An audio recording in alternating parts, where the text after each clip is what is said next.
A few years ago, when we looked at printers, we saw this experimental color laser printer. It cost about $100,000. Now you can buy a laser printer for $3,000. In fact, impact and thermal printers have also shrunk in size and in price. Today, we take an updated look at printer technology, next on this edition of the Computer Chronicles.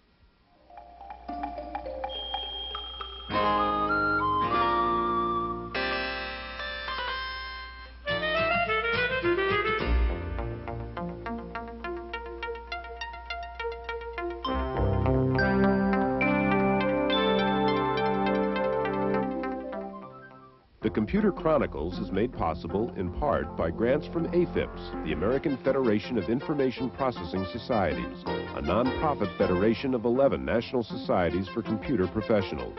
AFIPS, Leadership and Service in Computer and Information Technology. Additional funding is provided by McGraw-Hill, publishers of Byte. Byte's detailed technical articles on new hardware, software, and languages cover the latest in microcomputer technology worldwide. Byte, the international standard.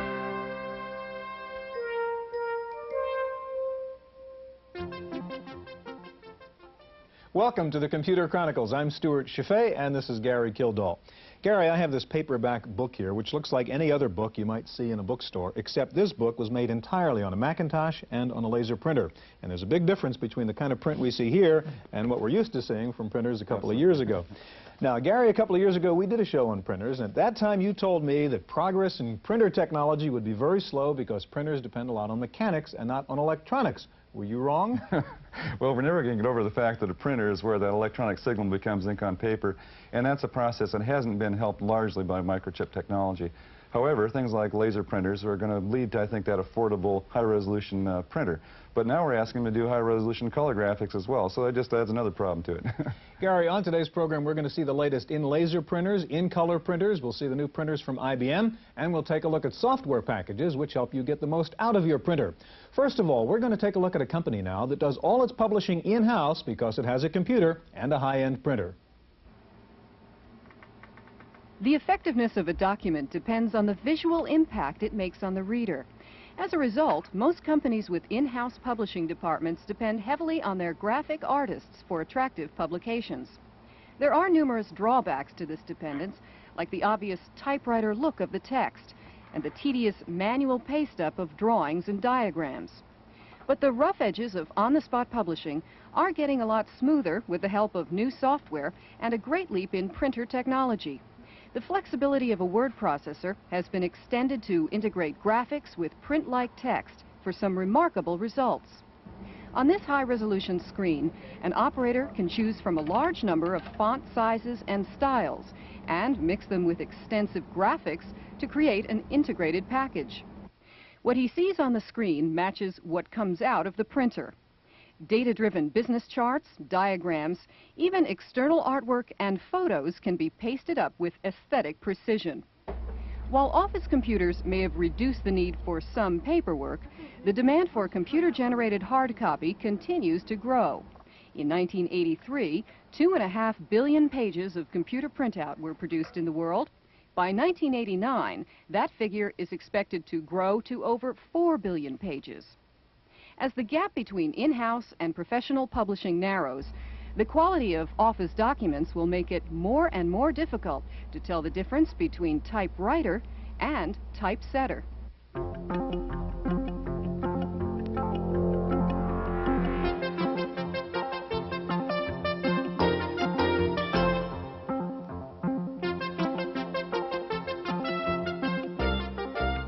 With us now is Bob Lamvik, Regional Sales Manager of Oki Data.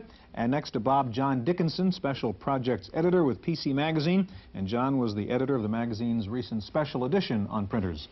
John, in 1975, I remember when I was buying printers that you buy a teletype printer to do your listings and a Diablo high type to do your letter quality stuff, and that added about $5,000. Now, I understand that you reviewed about 200 different kinds of printers. What are the, just from a user standpoint, what are the different categories that you'd find in printers? Well, you can divide printers into categories in a couple of ways. You could go by price, for example, Gary, and you can go down as low as about $100, or you can go as high as $8,000 or $9,000 or maybe even $12,000 pretty soon. That's one way to divide the price. You can still divide by those low quality printers, like you were talking about the teletype versus high quality, the Diablo, but even that's no longer simple, because what used to be considered low quality printers, matrix printers, are now perfectly capable of producing very acceptable correspondence quality. Matrix technology has gone into the non-impact field, and we now have thermal printers and laser printers, which are really matrix printers.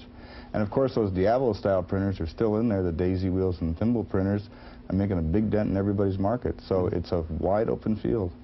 Bob, let's turn to you and this OkiMate 20, which is probably the extreme from what you were talking about, Gary, in the good old days. This is probably one of the newest, hottest things around. And I know it takes some time, so could you fire up the OkiMate 20? Because we're going to take a look at, well, you tell us what that's going to print out. Well, the OkiMate 20 here is going to print out a color screen dump. The OkiMate 20 is one of the lower-end price range printers. It's under $300, and it uses a thermal transfer technology. Now, I'll quickly point out that that is not thermal. A lot of people in this industry think of thermal printers, which is a technology that's been around for 2 or 3 or 4 years. This is a new technology where we're actually moving a waxed ribbon ink onto plain paper. You'll see when we get the output in a few minutes, it's glorious colors, vibrant, and really comes out nicely. Now, Gary, sitting behind the OkiMate is one of the new IBM Quiet writers, and John, you mentioned the fact that the dot matrix isn't quite dot matrix, and you've got quiet, and you've gotten away from impact problems. Could you fire that one up, Gary? Let's listen to a quiet writer and see how quiet it is. Okay, there it goes. Now, John, why don't you kind of give us a description of the Quiet Writer while it's working there? The Quiet Writer is similar to the OkiMate in that it's a thermal transfer printer, using an electronic technology to thermally transfer an ink from a wax-based ribbon onto the paper. It's a higher grade machine. Naturally, it costs more. It's about $1,400. It has higher resolution, and its standard mode of operation is in correspondence quality, which the OkiMate 20 can also do. The newest version of the Quiet Writer also includes graphics, which again is an OkiMate feature, but the Quiet Writer does not have the color feature of the OkiMate 20. It's definitely an interesting thing to sit here in an impossible scene 2 years ago. We have 2 matrix printers running at the same time and are holding a conversation at just normal over-the-desk levels. We're not screaming at each other. Now, is the daisy wheel printer dead? You talked about, well, there's still a lot of them cranking away, but when we look at this technology, and it seems to make the daisy wheel a kind of dinosaur. I'm one of those people who just doesn't think dinosaurs are going to go away that easily. If it were truly dead, new brands would not be coming out, and new brands are coming out. New and less expensive printers are coming. You're getting more for your money today, and they're also getting to be much faster. There are daisy wheel printers now that are capable of 50 and 60 characters per second on a throughput basis. That was unheard of a couple of years ago. They're still being made. They're still selling well. The only difficulty you have with the daisy wheel printers is in the new software, such as your GEM and other products, Microsoft's Windows, which basically require a graphics-based printer to operate correctly.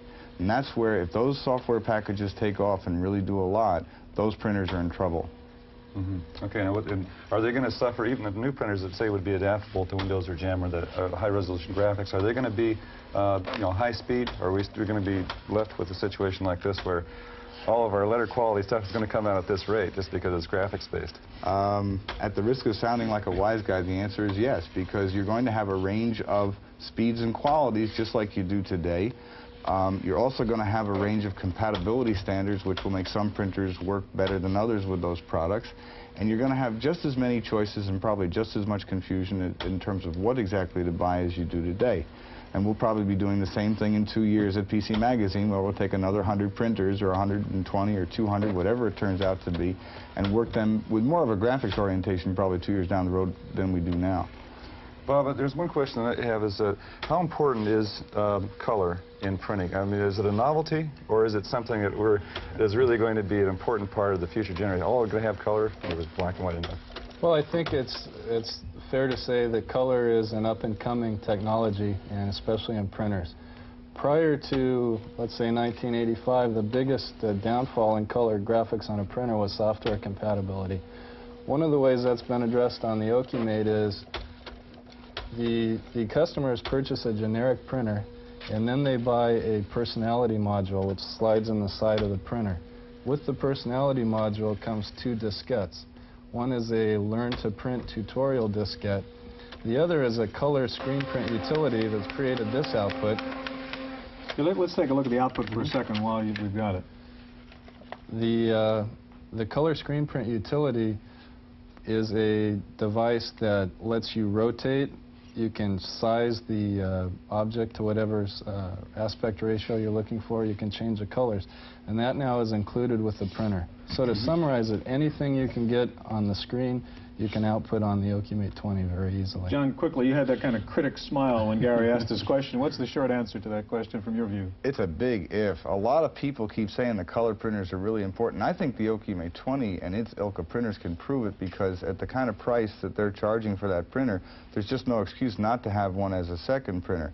So if that printer really takes off with the kind of software they're providing and support they're providing for the IBM PC, for example, then I think there's a good shot at determining whether color printing is that important or not.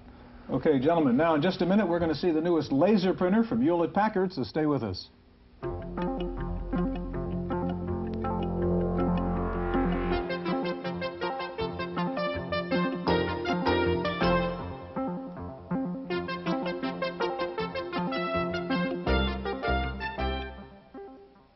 Joining us now is Chuck Ulfers, the marketing manager for the printer division at Hewlett-Packard. Chuck, we were just looking at one new printer technology, thermal transfer. This is another new printer technology, laser printers. What goes on inside a laser printer? Well, actually, Stewart, the technology of a laser printer is very similar to the technology that's used in a photocopy machine. The image is actually transferred to a photoconductive drum using a laser. The drum's then rotated past a station that applies a powdered plastic or a toner.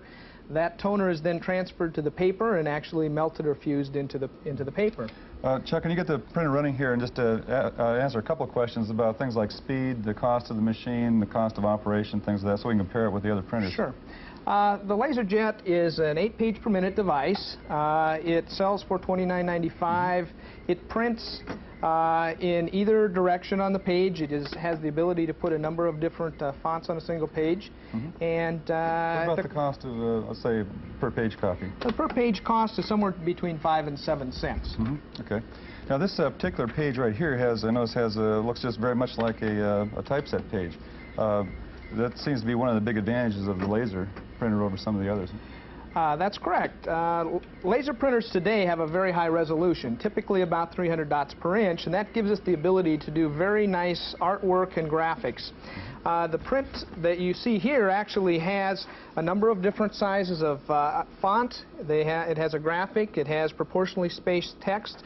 That's one of the strong capabilities that the product has brought into the office marketplace.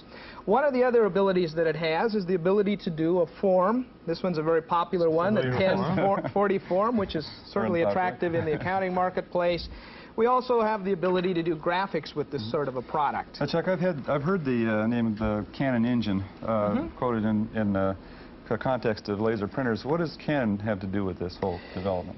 Well, as I said earlier, the technology is based on the same technology as photocopy machines, and so you will find that in most cases the photocopy companies are the ones that have a early presence in the marketplace. Canon has been particularly successful in that a number of machines in the marketplace today are currently based on their technology. Does this use the Canon engine then? This product uses the Canon engine, that's correct. What would some of the other typical laser printers be? Some of the other products that you may be familiar with, the Apple LaserWriter uses the Canon engine, the QMS printer is based on the Canon engine, and there are a number of others in the marketplace. Chuck, why would people want to spend the $3,000, say, to buy a laser printer? What are the main features that the user would look for in buying something like this? Well, interestingly enough, our studies show that the primary reason that people buy a product like this one is because it's very quiet, it has a very high quality output, and it's very fast.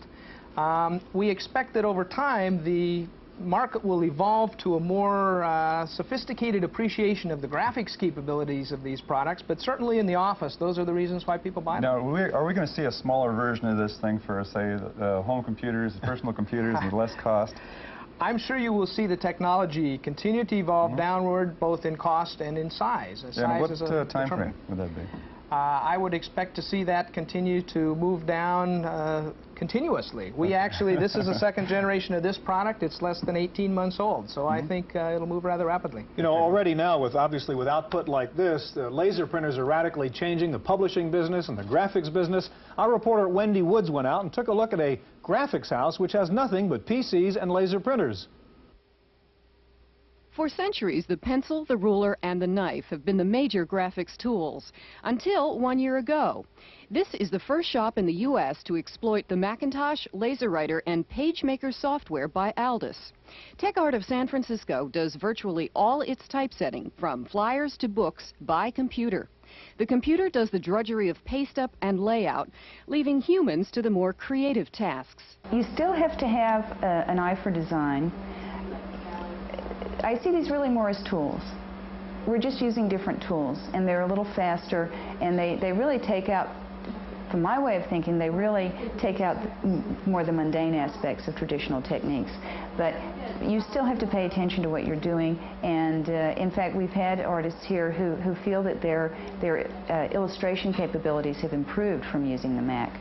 There are two other advantages to computerized typesetting. New employees can pick up graphic skills quickly, meaning less training time for the shops. And the basic equipment, which turns out camera-ready galleys and originals, costs a fraction of conventional typesetting gear. TechArt's success is inspiring people to call every week to ask for help in starting their own computerized typesetting businesses. Of course, who benefits by all of this? Customers. Customers get their work a lot faster and a lot cheaper. TechArt priced the cost of an 8.5 by 11 flyer and found that conventional shops charged 5 to 6 times more than they did, which speaks for itself. For the Computer Chronicles, I'm Wendy Woods. This looks like a real clear move from old-style character printers into something where we can really use the full graphics capability. Yeah, we're going to get into some more of this, Gary. Joining us now is Dr. John Warnock, co-founder and president of Adobe Systems, Inc., the developers of something called PostScript. And back with us, of course, John Dickinson from PC Magazine. Gary? Okay, John, it appears that if we take the idea of just a pure ASCII printer and the common codes that have been used for line feeds, form feeds, and so forth, that's really helped the whole industry evolve.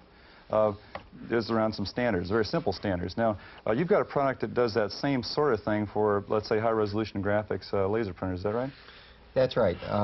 PostScript is actually the magic that sort of sits inside of the laser printer, and what it wants to do is it wants to take the description of a printed page, and that description includes text, typesetting command kinds of things, things to describe shapes, photographs, anything you can imagine that can be printed on a page can be described in this language that really describes what the page is looking like. This language wouldn't be a language that, say, an end user would operate with, but it would be, say, at a program interface level. Is that correct? That's correct. PostScript is designed to be emitted by application programs, chart-making programs, graphics programs, CAD/CAM programs. And what the idea is that you take this description of the page over the communication wire to the printer.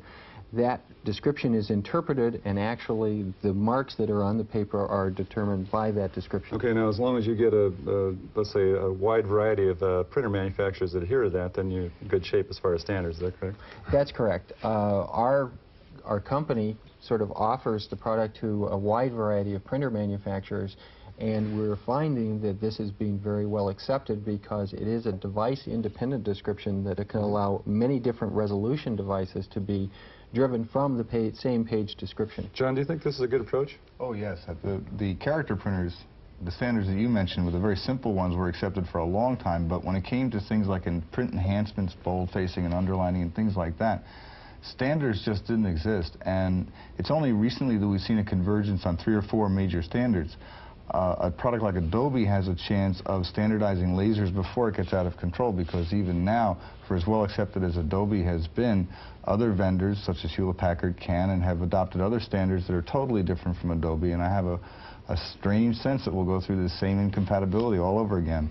Well, the other thing that sort of appears to be the case is that this kind of PostScript interface could be used in a sense to maybe even encroach on the whole typesetting industry. Is that really true? Absolutely. PostScript was designed with the graphic arts industry in mind. In other words, it does do halftones, it does do full typefaces, ligatures, kerning, all the words that the typesetting industry has been familiar with. John, you've got some examples there, I think, of something out of a laser printer and comparing it to what really comes out of a typesetter. Show us that. Yes. On the right here, this is a form that was designed and printed on the Apple Laser Writer, and on the left-hand side, and this is, excuse me, this is done at 300 spots to the inch. On the right-hand side, this comes out of a Linotronic typesetter at 1200 spots to the inch, and this one is appropriate for day-to-day use in the office. This one is appropriate for high-volume print runs. And the major advantage of this now is that it's the same basic application program that produced this as the one that produced this. The file that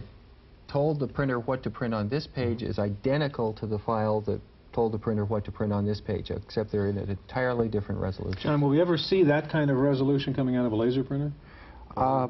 This is it. Go ahead. I think we both hope so an awful lot. This currently is what you can get for $3,000 to $5,000 or $6,000. 2 or 3 years from now, perhaps you'll be able to get that at the same kind of economical price. Is there any competition for this standard, let's say, for a printer interface? Do you have other software companies, say, that are producing this kind of an interface? Xerox is promoting a standard description language called Interpress, and as a matter of fact, I was part of the design team for Interpress. John, I'm sorry, you would have more? No, that was it. Okay. John Dickinson, we have just about a minute left. Just quickly about some of the other cutting-edge printer technologies. We hear about magnetic, LED, LCD. What's happening beyond the laser printer? Well, they're just at the back of the crest of the wave, and we're hoping they're up on the cutting edge of the wave by the end of the year. We're seeing array printers being announced, and they should be out, we were told, of course, fourth quarter of this year. We hope certainly first quarter of next year to see some products from both the East and West Coast companies and from both the Japanese and American companies. Real quickly, what's the advantage of an array printer over the laser printer? Fewer moving parts. The laser printer has the rotating mirror, and the array printers don't have such a device. The smaller number of moving parts, the less the cost is going to be. Okay, well, Gary, maybe we'll come back in 2 years again and take another look at printers. Who knows what we'll see. Now, how do we sum up all of this changing technology in printers? We're going to turn to our commentator, Paul Schindler, for his thoughts.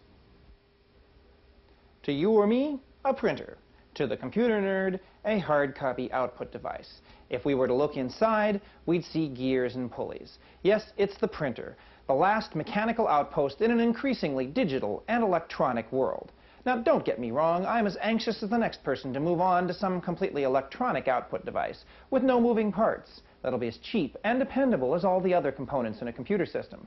But until then, being a basically mechanical creature, like all human beings, I find it reassuring that no matter how fancy input gets or how fast the computer calculates, in the end, they're of relatively little use until they can get it down on paper, a mechanical process. I'm reminded of the oft-repeated dictum of the office automation consulting business that the paperless office is about as likely as the paperless bathroom. Few people realize that computers create more, not less paper in most offices in which they appear. Printed matter and business graphics are increasingly vital to the function of almost every business in America. Of course, both can be done by hand rather than by computer, but you could also get across town with a horse and buggy. Would you want to? I wouldn't. That's my opinion. I'm Paul Schindler.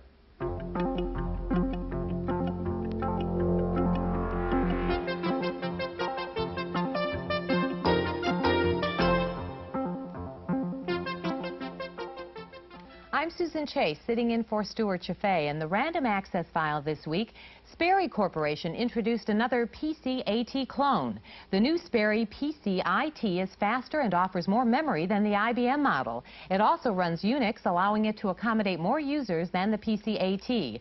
Sperry's entry joins about 12.5 other computer companies already marketing PCAT lookalikes. Rumor has it that Hewlett-Packard will also announce a high-quality, competitively priced PCAT clone shortly. AT&T has unveiled a system that will let people gain computerized stock information simply by speaking into their telephones. Instead of typing into a computer or punching buttons on a touch-tone phone, a synthesized voice will ask a caller what information is desired, retrieve it, and read it. A Boston-based brokerage house will be the first company to try out this service next month. Users will be able to attain quotations at any time for some 6,000 stocks. Lotus Development is also entering the stock business.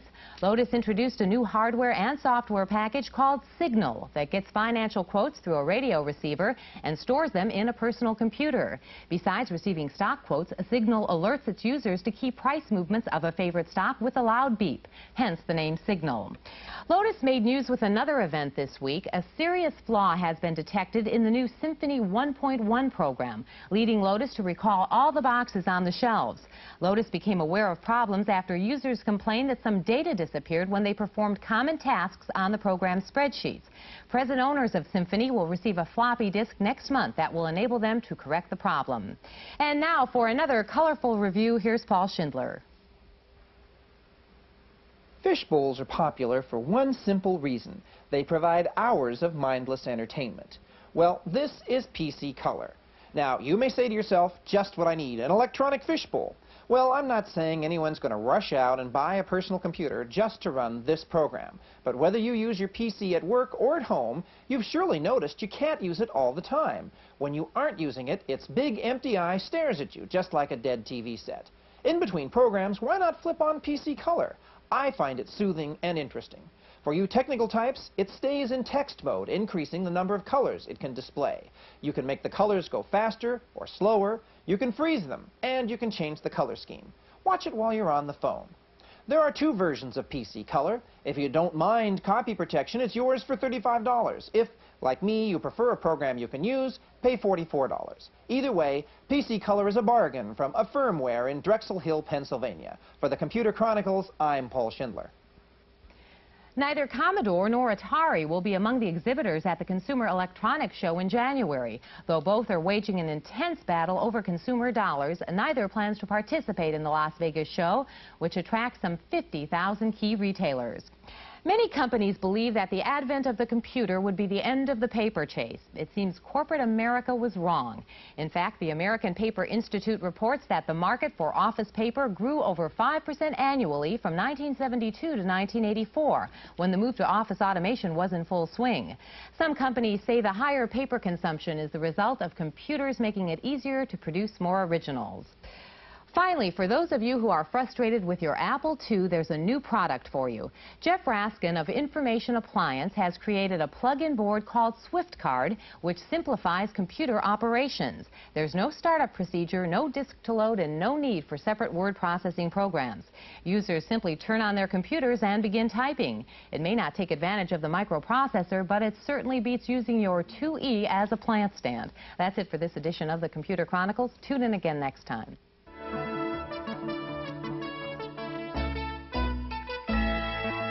The Computer Chronicles is made possible in part by grants from AFIPS, the American Federation of Information Processing Societies, a nonprofit federation of 11 national societies for computer professionals. AFIPS, Leadership and Service in Computer and Information Technology. Additional funding is provided by McGraw-Hill, publishers of Byte. Byte's detailed technical articles on new hardware, software, and languages cover the latest in microcomputer technology worldwide. Byte, the international standard.